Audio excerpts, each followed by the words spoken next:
You have to talk about how you were hurt, how you were maltreated, how it bothered you, why did it happen. Um, have an explanation, if the person's alive, that will satisfy you. Just ask all the questions that you can when you actually go back to the source.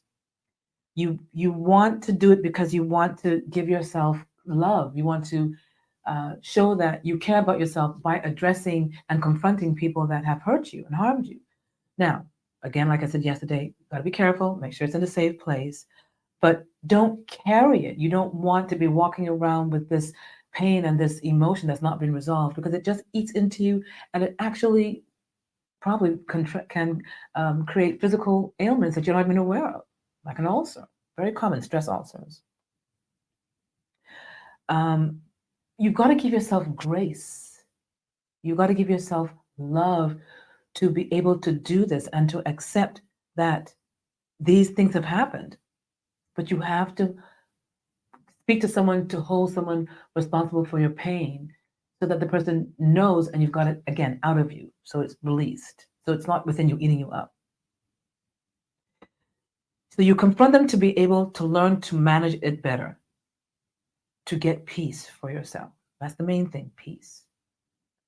Otherwise, you build up anger and hate, which is so much easier to do, to keep that anger and hate, than to do the work of confronting somebody, right? To call somebody up or to go to someone and say, hey, I have to talk with you. This is what happened. I don't like what happened. I want to know why it happened. It's not easy.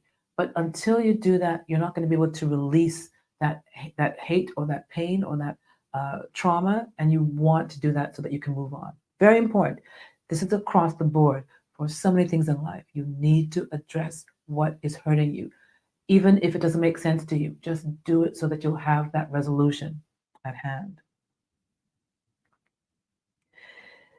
You have to go into an uncomfortable place to deal with this, right? It's not comfortable.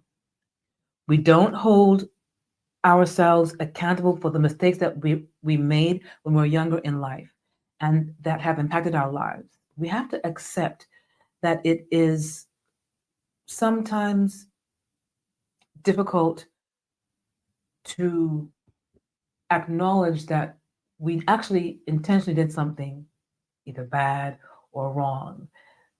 But when we do and we look at it in the face, I think that's the starting of that journey of healing, getting back on that path. Very important to apologize to yourself, apologize to the person involved, so that again, you're back on that track.